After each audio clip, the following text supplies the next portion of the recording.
Jangan buru-buru, kita konfirmasi dulu. Pak Arif, apa benar nih nanti manusia akan digantikan dengan teknologi AI? Jadi AI itu tidak akan pernah mengalahkan manusia. Wes, itu dia. Tapi manusia dengan AI akan mengalahkan yang tidak menggunakan AI.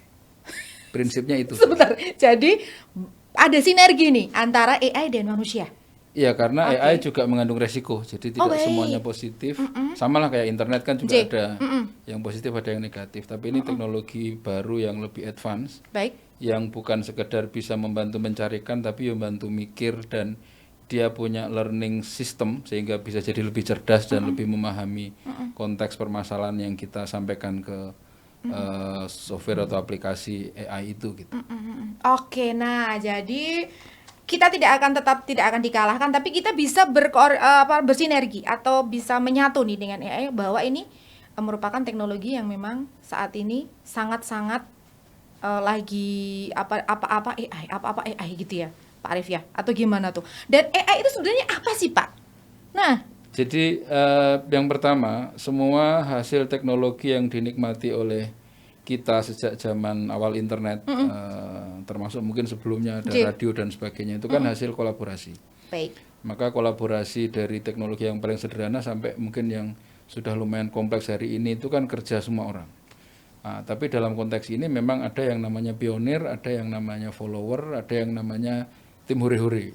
Nah, saya kekhawatirannya adalah bahwa karena kita mungkin tidak mengikuti jadi pionir akan lebih banyak ke follower sama hore-hore. Oh, baik. Nah, jadi itu AI itu kan artificial intelligence itu kan kecerdasan buatan. Artinya semua data di seluruh dunia baik dalam bentuk teks, suara maupun visual maupun video itu kan disimpan atau dikolek dalam satu server yang super besar gitu ya. Dan itu akan diolah sehingga salah satu fungsi AI itu misalnya kita punya foto lama yang agak kabur gitu ya, terus resolusinya rendah sehingga gambarnya gak cetok, itu bisa dimasukkan ke AI menjadi foto yang baru, yang lebih clean, high res. Itu karena AI itu melengkapi pixel-pixel gambar yang rusak atau nggak komplit waktu itu. Jadi Baik. ketika kita menanyakan sesuatu, itu berarti kan kita ada yang tidak kita tahu gitu ya. Artinya ada lubang dari pengetahuan kita tentang sesuatu apapun itulah.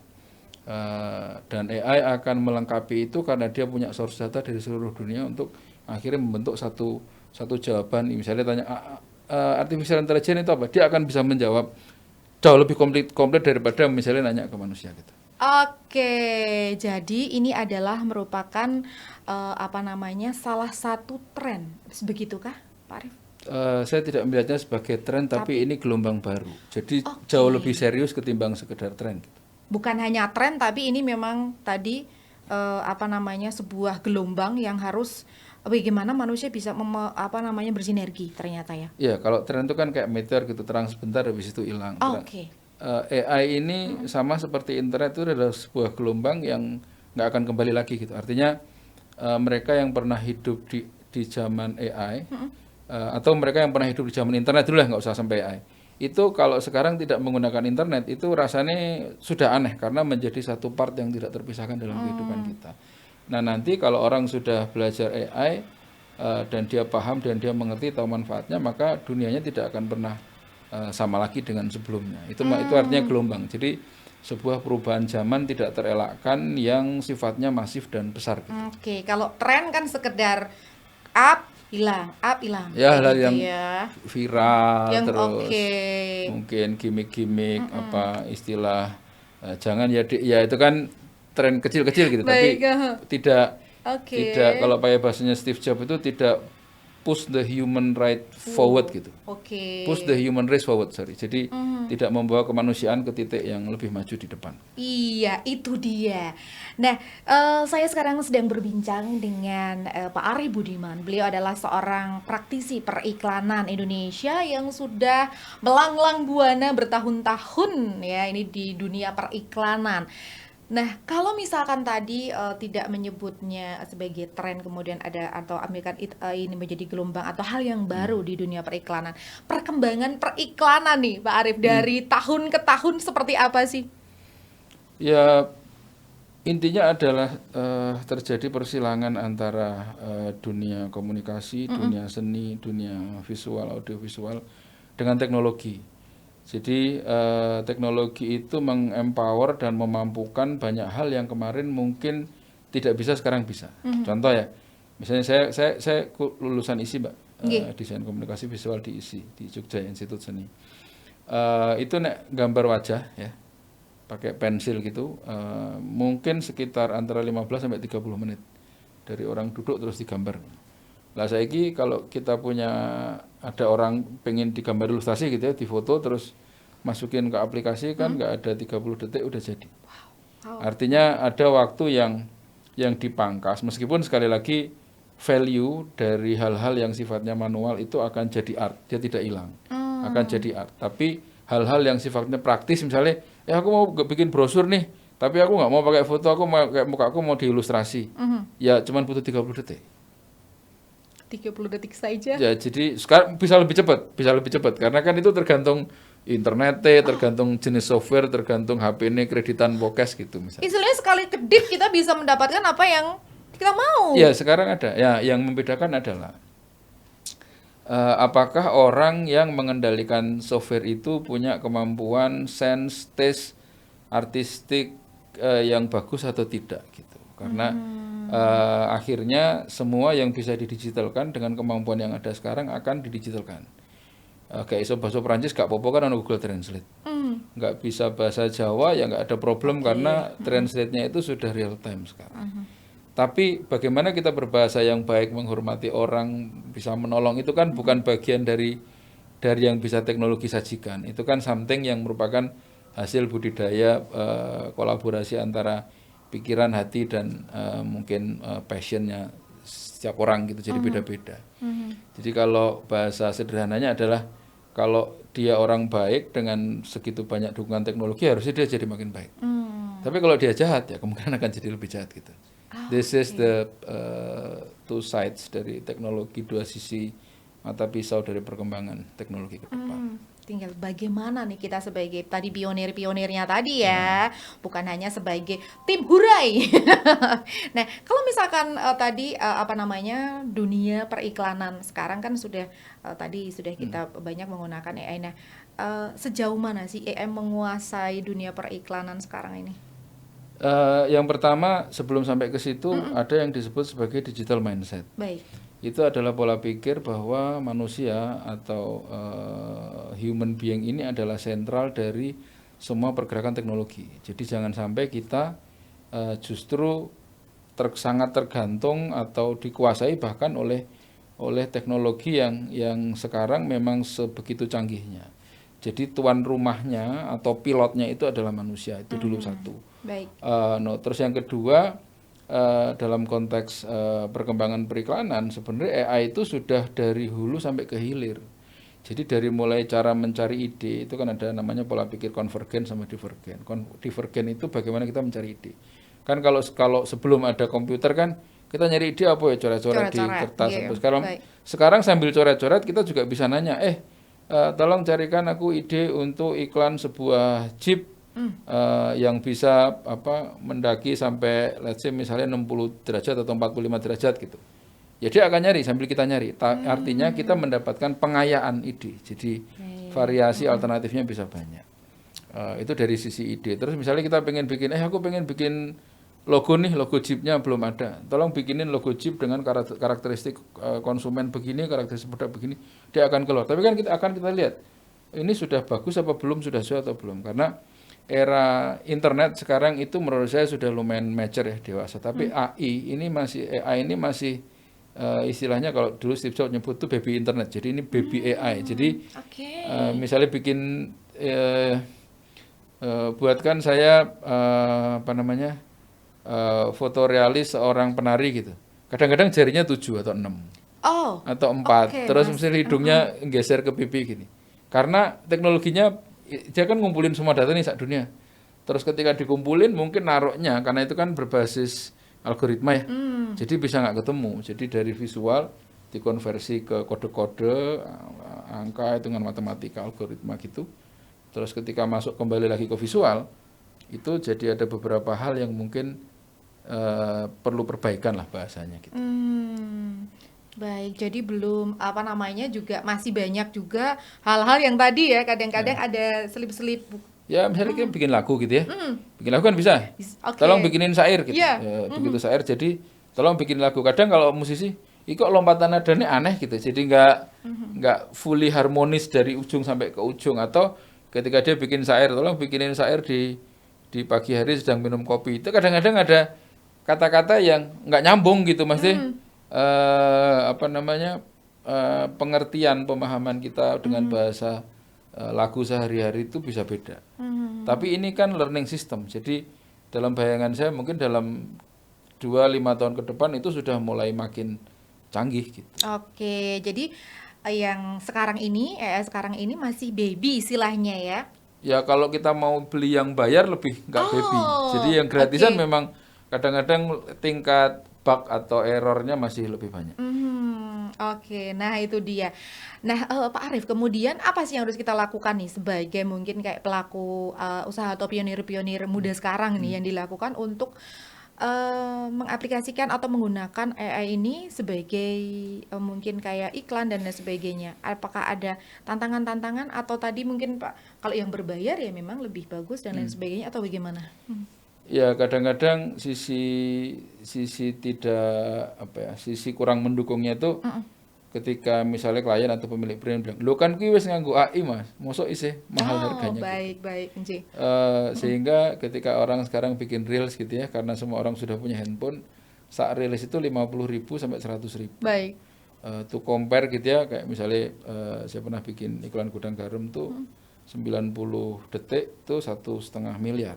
Uh, Jadi kalau hari ini kita ngomong begitu agak susah karena orang ekspektasi dan saya nggak tahu ya, tapi waktu itu di tahun 2000-an itu iklan keren, iklan yang punya impact, iklan yang punya narasi dan menyentuh emosi pembaca itu klien-klien itu masih mau membayar pantas lah di situ. Nah, ngomong mahal dan relatif ya. Karena misalnya gini, Mas iklan 1,5 miliar mahal. Menurut saya enggak. Kenapa enggak? Karena omset dia per bulan gitu ya, hanya bukan omset lah, biaya placement iklan dia per bulan itu sekitar 75 sampai 80 miliar. Jadi kalau misalnya 6 bulan kan berapa? Misalnya aku 80 miliar kan 6 bulan 480 M.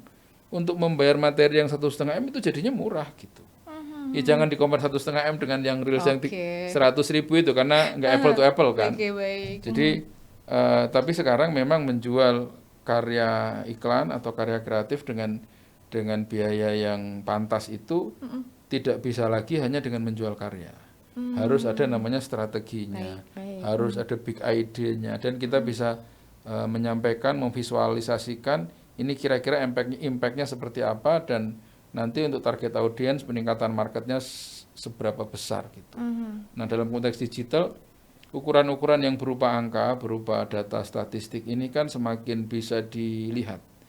Jadi hal-hal yang dulu misalnya kita masang baliho, ini yang lihat berapa orang, itu kan kalau mau real harus ada kamera posisi TV nih. Baik. Untuk ngelihat di tempat itu berapa orang yang, misalnya perempatan gitu ya, dihitung berapa yang naik sepeda, berapa yang naik motor, berapa yang naik motor boncengan, berapa yang naik mobil, terus berapa yang mungkin nyebrang dan sebagainya. Tapi sekarang kan fungsi-fungsi itu di digital sudah automatically dilengkapi dengan algoritma. Makanya apa namanya dalam membuat misalnya sekarang ini lagi tren kampanye pilkada nih. Baik. Kalau dulu kan orang riset atau survei. Ya. Which is survei itu sekali survei dia mungkin butuh waktu seminggu untuk bisa kelihatan hasilnya. Termasuk kalau misalnya kita ada pemilu, ada yang disebut apa Mbak, yang langsung kelihatan itu apa namanya? Quick count? Quick count. Itu kan apa namanya? Cara perhitungannya memang berdasarkan data. Kalau big data itu mungkin kita tidak perlu 100%. Misalnya data yang dikumpulkan 60 atau 70%, nanti algoritma ini akan melengkapi sama seperti dia memperbaiki foto yang lama itu. Jadi dengan big data itu sebenarnya pemilu mungkin hamin seminggu sudah selesai.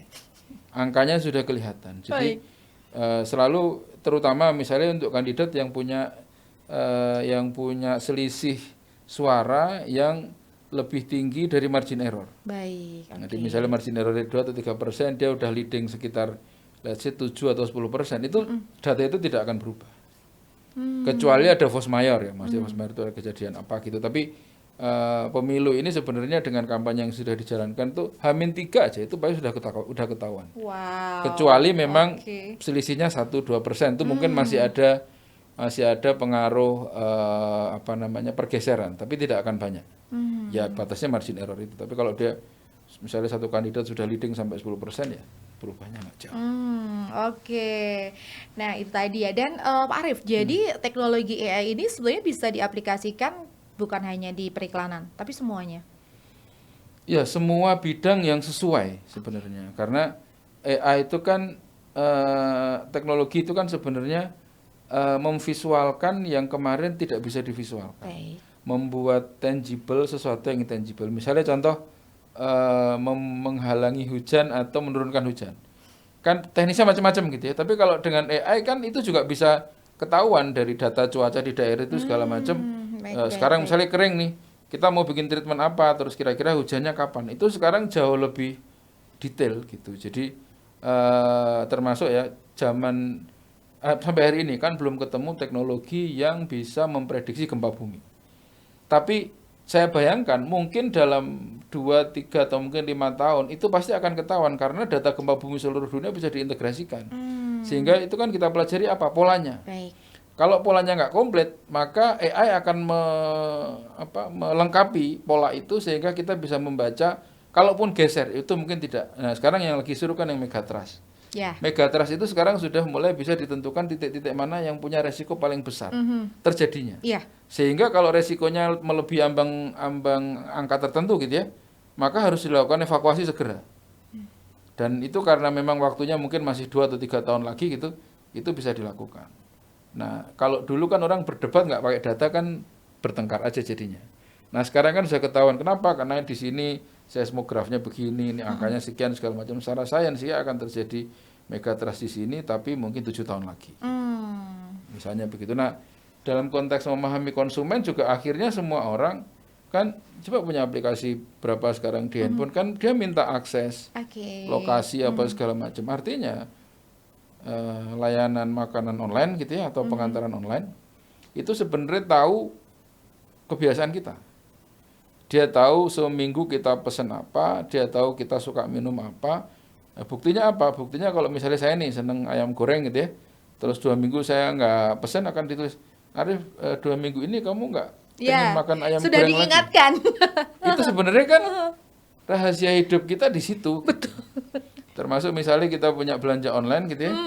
Kalau memang kita sering belanja sepatu, maka rekomendasi itu kan akan banyak keluar sepatu. Istilahnya FYP terus di dia. Ya, jadi dia akan mempengaruhi kita dengan referensi kesukaan kita. Baik, Nah, advertising sebenarnya juga sama. Oh, Artinya baik. itu kan kalau di advertising yang konvensional namanya insight. Insight itu memahami yang benar-benar diinginkan orang, bukan sekedar yang diucapkan. Kadang kita ngomong A tapi sebenarnya pengennya B.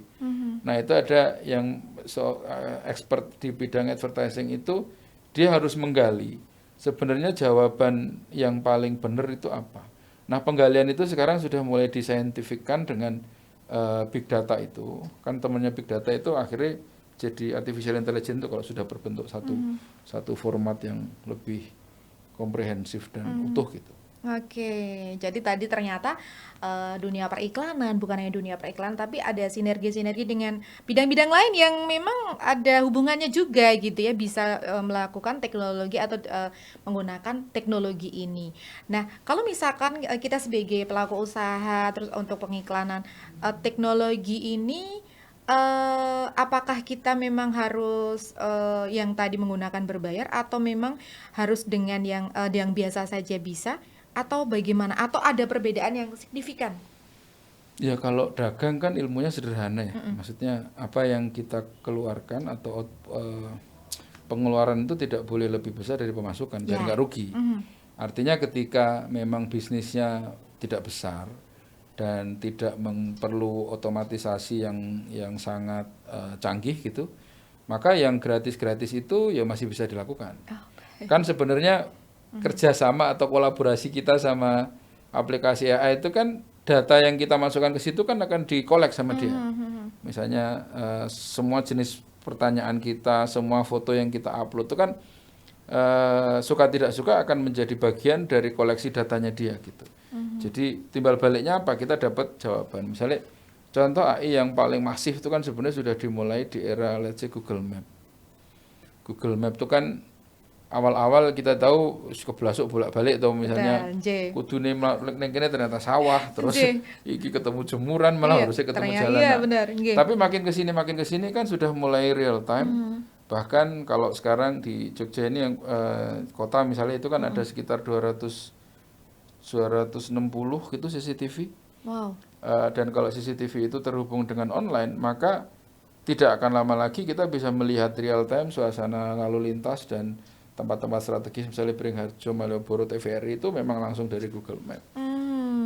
Oke. Ya itu versi gratis. Versi berbayar harusnya sih udah sampai versi militer lewat satelit dan segala macam termasuk mengukur kandungan emas dan sebagainya kan sudah terbaca semua sebenarnya. Oke, itu tadi mencontohkan dari paling simpel ya dulu ya. Sekarang Google Maps sudah ada suara, petunjuk dan lain sebagainya, lebih lengkap, lebih bagus lagi ternyata. Kayak masnya kayak pernah lewat situ gitu yang ngajarin turn left, turn right, belok kanan, belok kiri. Padahal kan itu sebenarnya gue mesin toh artinya kan bukan manusia. Baik. Nah, itu dia. Kemudian Pak Arief, dengan penggunaan teknologi ini, apa sih dampaknya untuk periklanan terutama yang ada di Indonesia? Yang paling besar adalah personalisasi iklan.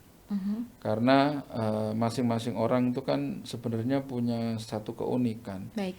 Yang kalau zaman dulu bahasanya diseragamin. Maksudnya diseragamin tuh kita ngomong sekali terus berharap didengarkan oleh let's say 240 juta orang.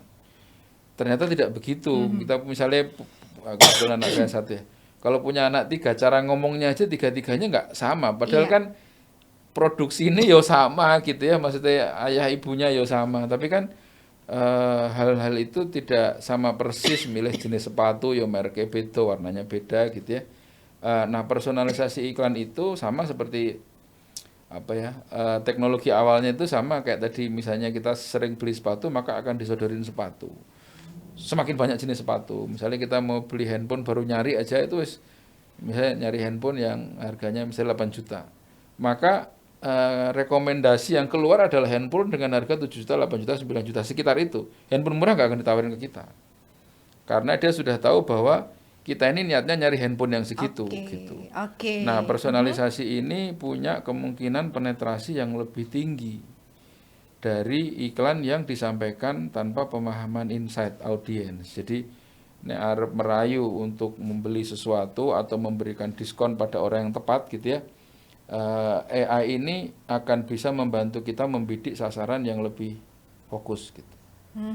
Kurang lebih gitu. Oke, jadi sesuai dengan apa yang kita mau tadi ya, seperti itu. Nah, terakhir nih Pak Arief, pasti sesuatu itu ada positif dan negatifnya.